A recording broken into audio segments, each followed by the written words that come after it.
Hello friends, कैसे हो आप लोग। उम्मीद करती हूँ आप सब लोग अच्छे होंगे। मैं पूजा स्वागत करती हूँ आप सभी का अपने चैनल पूजा की रियल सफ़र में। ये मेरी देवरानी है और इसको जाना है मायके, मतलब जाना था क्योंकि वो चली जा चुकी है, उसके बाद ये वीडियो जाएगा। तो यहाँ पे ये हो रही है रेडी, मतलब रेडी तो नहीं बोल सकते, लेकिन ये साड़ी वगैरह निकाल रही है कि कौन सा साड़ी पहन के जाऊँगी।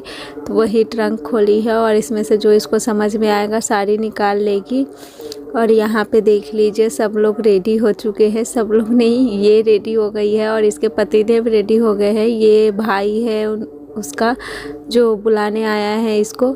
तो यहाँ पे ये ज़्यादा ही घूंघट कर ली थी कुछ, तो थोड़ा सा आंचल अलग टाइप से लग रहा था देखने में। तो मम्मी बोल रही थी कि ऐसे साड़ी पहन ली हो कि ऐसा हो गया है, एकदम गुठली जैसा बन गया है जहाँ पिन लगाया जाता है वहाँ। और यहाँ मम्मी अपने बेटे को दही और गुलाब जामुन खिला रही है ससुराल जाने से पहले, फिर यहाँ बहू को खिलाया जाएगा। यहाँ का एक रिवाज है ना, जब कहीं से आते हैं तो भी कुछ मीठा खिलाते हैं, अगर कुछ ना हो तो गुड़ खिला दो, लेकिन कुछ मीठा खिलाया जाता है। तो वही, और मेरे घर के पास अभी कुछ पूजा वगैरह चल रहा है, तो पंडित जी का मंत्र का आवाज़ जा रहा होगा आप लोगों को।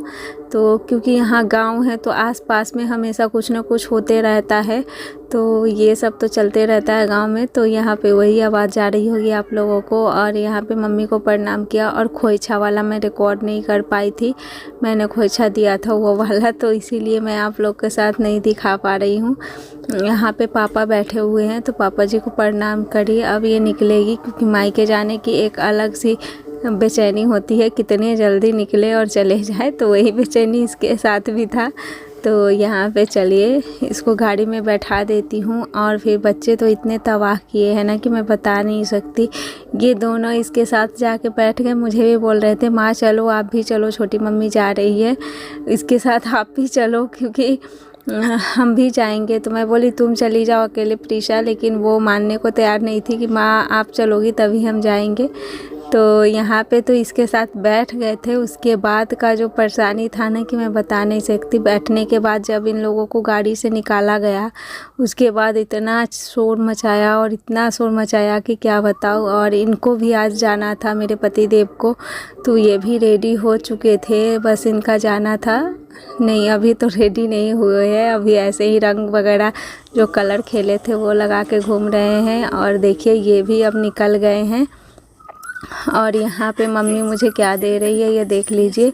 मम्मी का बाल वगैरह थोड़ा सा इधर उधर हो रखा था, तो मैं कैमरे में यहाँ पे सीधा कर रही हूँ क्योंकि थोड़ा सा उखड़ा उखड़ा अच्छा नहीं लगता है, क्योंकि सोने के बाद ना थोड़ा सा बाल उखड़ सा जाता है। और ये देख लीजिए सब लोग को जाने के बाद मम्मी मुझे यहाँ पे बिछुआ दे रही है कि पहन लो, क्योंकि मैं ना रिंग वाला हमेशा पहनती हूँ, लेकिन फिर भी मम्मी ने दिया तो मैं पहन लिया कि चलो मैं पहन लेती हूँ। और एक ही बीच वाले उंगली में पहनती हूँ मैं। और यहाँ पे कपड़े बहुत सारे धुले हुए थे, वो सब फोल्ड करने थे, तो वही मैं फ़ोल्ड करने लगी। और यहाँ पे फ़ोल्ड करने के बाद सारे कपड़े को उनके जगह पे रख दूँगी, क्योंकि बहुत सारे कपड़े हो जाते हैं। और ऐसे ही 2 दिन से रखा हुआ था, आई थी तो फ़ोल्ड करने का भी टाइम नहीं मिल पा रहा था, इधर उधर करते में ही टाइम ख़त्म हो जा रहा था। और सारे कपड़े को उठा के ट्रंक पर रखी थी। और ट्रंक का अभी देखिए कैसा हाल हो रखा है, सामने जो आपके दिख रहा है, मम्मी यहीं पे लेट गई है। और ये होली वाला कपड़ा है बाबू का, इसको तो फोल्ड करके मैं हटा ही दूँगी। और साड़ी है ये जिस पे होली खेली थी, इसका कलर अभी भी नहीं गया है अच्छे से, फिर भी मैं क्या कर सकती हूँ, इसको रखी हूँ कितना देर तक इसको छुड़ाते छुड़ाते, लेकिन कलर इसका सही से साफ़ नहीं हो पाया था। इसको ऐसे ही रख दूँगी, देखूँगी एक दिन और धो के, अगर हुआ तो सही है, नहीं तो कुछ तो कर नहीं सकते। और ये वाला साड़ी मेरी देवरानी मम्मी के लिए लेके आई थी, तो वही मम्मी बैठ के देख रही थी कि कैसा साड़ी है। तो कलर तो बहुत प्यारा लग रहा है, देखिए यही साड़ी था, तो वो दिखा रही थी कि देखो देखो यही साड़ी है, कैसा लग रहा है। तो अच्छा लग रहा है, पहनेंगे, हल्का भी है, और गेंजा फैब्रिक में है ये साड़ी। तो वही मम्मी बैठ के देख रही थी यहाँ पे। और सब लोग चले गए ना, बहुत ही मन एकदम दुखी हो गया था, अच्छा नहीं लग रहा था, क्योंकि हम सब लोग साथ में आए थे और घर भरा भरा लग रहा था। और सब लोग चले गए, ये भी चले गए, बस मैं अकेले यहाँ पे रह गई हूँ मम्मी पापा के साथ, और बच्चे हैं दोनों यहीं पे। ये सुबह सुबह का टाइम है और चूल्हा पे खाना बना था ना, तो वो काला काला हो जाता है जो लकड़ी पे खाना बनाते हैं। तो और जहाँ भी उस जो पतीले या कढ़ाई में बनाए हो, उस पतीले और कढ़ाई को भी नीचे रखेंगे, उस जगह भी काला काला सा हो जाता है। तो मैं पूरा आंगन तो नहीं नीप रही हूँ, बस जितना दूर तक ये काला काला दिख रहा है ना, उतना नीप के अच्छे से इसकी सफाई कर दूँगी। और ये देखिए हमने चूल्हा को नीप लिया है और आंगन जो भी वो काला हो गया था वो सब साफ़ हो चुका है। उसके बाद यहाँ पे मम्मी अपने पोते को तेल मालिश कर रही है, क्योंकि ये बहुत छोटा था तभी आया था।